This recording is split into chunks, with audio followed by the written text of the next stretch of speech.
Les secrets politiques de Caroline Roux. Bonjour Caroline. Bonjour Thomas. Il y a cet après-midi à Bruxelles une réunion de l'Eurogroupe qu'on annonce sous haute tension. Les ministres des Finances des 19 pays vont tenter de trouver une nouvelle fois une issue à la crise grecque. Et l'info politique, Caroline, c'est que la sortie de la Grèce de la zone euro est un scénario qu'on étudie sérieusement. L'hypothèse est clairement sur la table et que ce soit à Bruxelles ou au sommet de l'État, la question est posée avec sérieux. Et je peux vous dire Thomas que le président lui-même imagine ce scénario. Il m'a confié il y a quelques jours. Il y a 5 ans, si la Grèce était sortie de la zone euro, cela aurait entraîné l'Espagne, l'Italie, le Portugal. Aujourd'hui, dit François Hollande, ce ne serait plus le cas. En clair, l'Europe est prête à faire face. Alors, ça peut paraître anecdotique et pourtant, ça ne l'est pas. La personnalité du ministre grec des Finances est devenue, dans toute cette discussion, un problème. C'est un bulldozer, lui. C'est ça. Vous savez, il est professeur d'économie et il a tendance à vouloir faire la leçon. Je peux vous dire que ça ne plaît ni à la Commission, ni au ministre. Ce que la Commission attend de l'équipe Tsipras, c'est qu'elle honore, en gros, les engagements qui ont été pris par ses prédécesseurs. C'est la règle, c'est comme ça que ça se passe. Et c'est là que ça coince.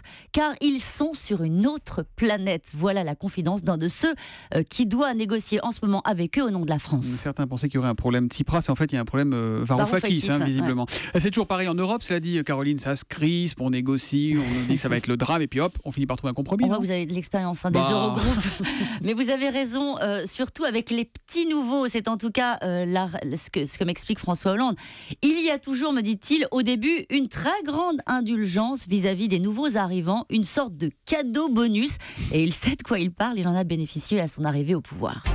La question politique du jour, Caroline. L'UMP a prévu d'organiser un débat, une journée sur l'islam. Est-ce que c'est pas prendre le risque de creuser encore les divisions ? Les divisions, vous êtes gentils, plutôt les fractures. Et à l'UMP, certains commencent à se demander s'il fallait réellement ouvrir le débat maintenant.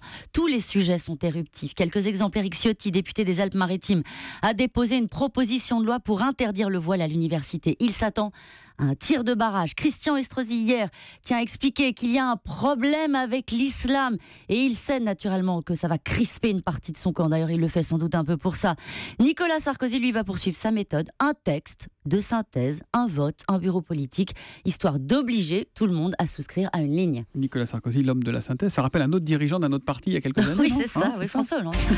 Et puis on va en entendre parler, Caroline. Allez, ce sera l'une des images de la semaine. François Hollande qui rencontre l'acteur américain Sean Penn. Ah bah tiens. Oui, c'est ça, l'acteur est le directeur général de l'organisation d'aide à Haïti. Il n'est pas venu à Paris juste pour la photo avec le président de la République. Non.